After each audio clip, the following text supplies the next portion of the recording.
Hello नमस्ते। Study today with Viplav YouTube channel में स्वागत है। आज हम डिस्कस करेंगे क्लास 10th का मानव पाचन तंत्र से संबंधित कुछ इंपॉर्टेंट क्वेश्चन जो कि आपको एग्जाम में बहुत ही हेल्प करेगा। तो चलिए डिस्कस करते हैं।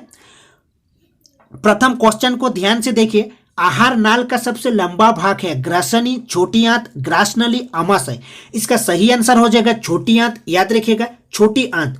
जो छोटी आंत होता है, क्षुद्रांत्र होता है, स्मॉल इंटेस्टाइन होता है, आहार नाल का सबसे लंबा भाग होता है। और क्षुद्रांत्र कार्बोहाइड्रेट, वसा तथा प्रोटीन के पूर्ण पाचन का स्थल है। याद रखिएगा। नेक्स्ट देखिए, लार में पाए जाने वाले एंजाइम का नाम है सलाइवरी अमाइलेज, लाइपेज, पेप्सिन। इनमें से कोई नहीं। इसका सही आंसर हो जाएगा सलाइवरी अमाइलेज। याद रखिएगा लार में जो एंजाइम पाया जाता है सलाइवरी अमाइलेज होता है। और लार क्या होता है इसको भी जान लीजिए। जब हम अपनी इच्छा का कोई पदार्थ खाते हैं तो हमारे मुंह में पानी भर जाता है। यह लार ग्रंथि से निकलने वाला स्राव है। ठीक है। नेक्स्ट देखिए नेक्स्ट क्वेश्चन को देखिए। मनुष्य के मुख गुहा में कितने जोड़े लार ग्रंथियां पाई जाती है? 1, 2, 3, 4। इसका सही आंसर हो जाएगा 3। नेक्स्ट क्वेश्चन को डिस्कस करते हैं। नेक्स्ट देखिए, दीर्घरोम कहां पाए जाते हैं? दीर्घरोम कहां पाए जाते हैं? बड़ी आंत में, छोटी आंत में, आमाशय में, पाचन नली में। इसका सही आंसर हो जाएगा छोटी आंत में, स्मॉल इंटेस्टाइन में, क्षुद्रांत में। याद रखिएगा क्षुद्रांत में। ठीक है। तो दीर्घरोम कहां पाया जाता है? क्षुद्रांत में। दीर्घरोम क्या होता है इसको भी जान लीजिए। जो दीर्घरोम होता है इसको भी जान लीजिए। क्षुद्रांत के आंतरिक स्तर पर अनेक अंगुली जैसे प्रवर्ध होते हैं, दीर्घरोम कहलाते हैं। ठीक है। क्षुद्रांत्र मतलब छोटी आंत में अंगुली जैसे जो प्रवर्ध होते हैं उसी को दीर्घरोम कहा जाता है। नेक्स्ट देखिए, वसा का छोटे छोटे कणों में विभाजित होना क्या कहलाता है? वसा का छोटे छोटे कणों में विभाजित होना क्या कहलाता है?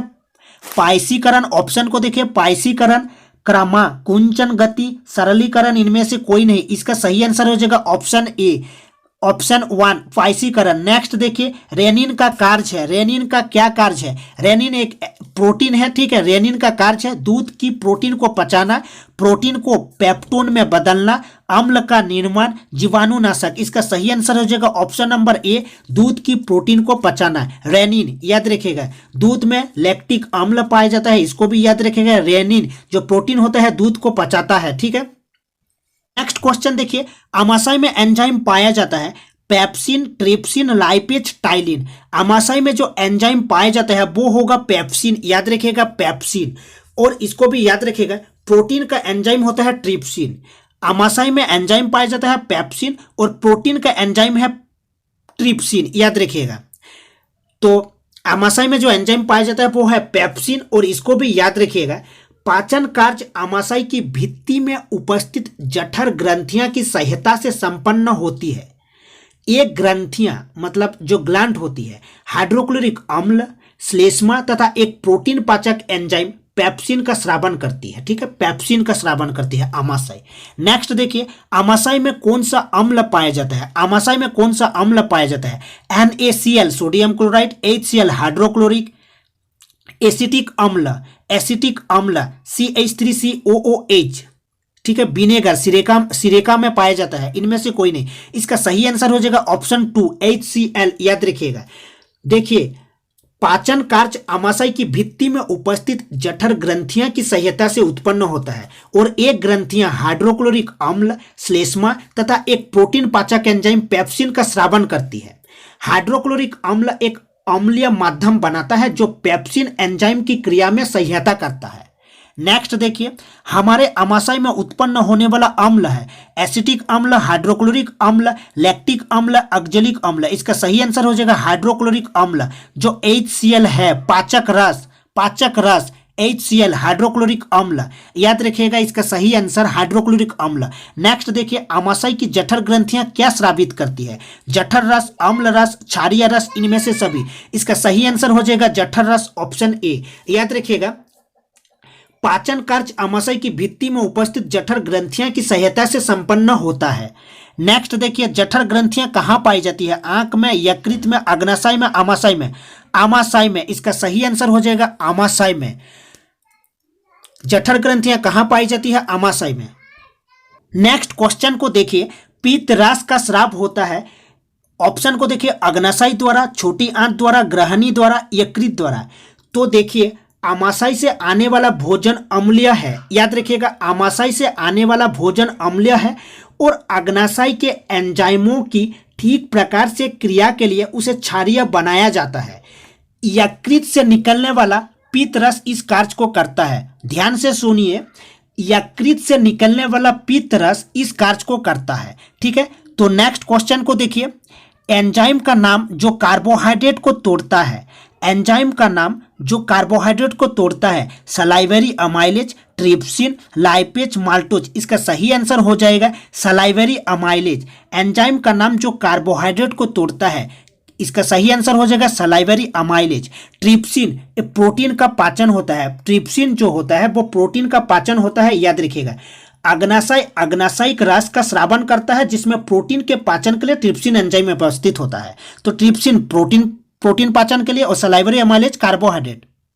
नेक्स्ट देखिए, छोटी आंत में भोजन के पाचन में निम्न में किस रस की भूमिका होती है?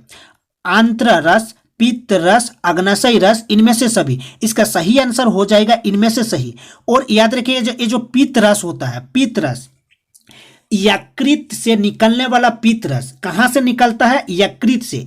फिर से बोलता हूं कि पित्त रस मतलब यकृत से निकलता है, याद रखिएगा, यकृत से निकलता है पित्त रस। तो इसका सही आंसर ऑप्शन 4।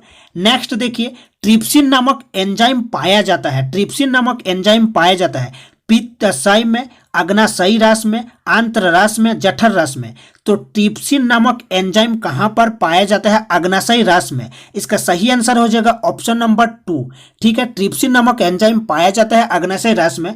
देखिए अग्नाशयिक रस का स्रावन करता है, अग्नाशय जो होता है पैनक्रियाज, अग्नाशयिक रस का स्रावन करता है, जिसमें प्रोटीन के पाचन के लिए ट्रिप्सिन एंजाइम व्यवस्थित होता है। नेक्स्ट देखिए, क्वेश्चन को देखिए, नेक्स्ट क्वेश्चन में लिखा हुआ है, पाचन तंत्र का वह भाग जिसमें पाचन क्रिया नहीं होती, दीर्घरोम, आमाशय, मुख, आहार नाल। इसका सही आंसर हो जाएगा आहार नाल, याद रखिएगा आहार नाल। आहार नाल का सबसे लंबा भाग होता है क्षुद्रांत, इसको याद रखिएगा। नेक्स्ट देखिए, प्रोटीन पचने के बाद किसमें बदलता है? स्टार्च, माल्टोज, अमीनो अम्ल, इनमें से कोई नहीं। अमीनो अम्ल अमीनो एसिड में बदल जाते हैं प्रोटीन पचने के बाद। 20 टाइप्स होता है अमीनो अम्ल, याद रखिएगा। नेक्स्ट देखिए, और प्रोटीन का पाचन का जो एंजाइम होता है उसको भी याद रखिएगा, ट्रिप्सिन। ठीक है, मनुष्य निम्न में किसका पाचन नहीं कर पाता है?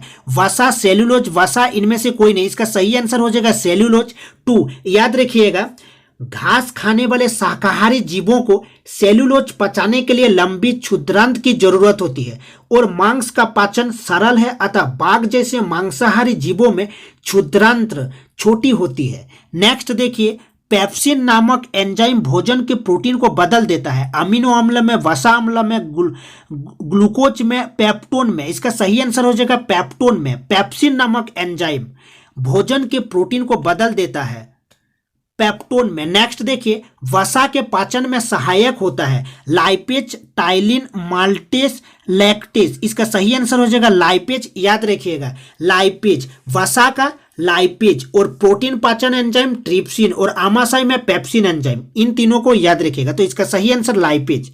तो ये थे कुछ इंपॉर्टेंट क्वेश्चन जो कि आपको एग्जाम में हेल्प करेगा। तो मिलते हैं नेक्स्ट वीडियो में।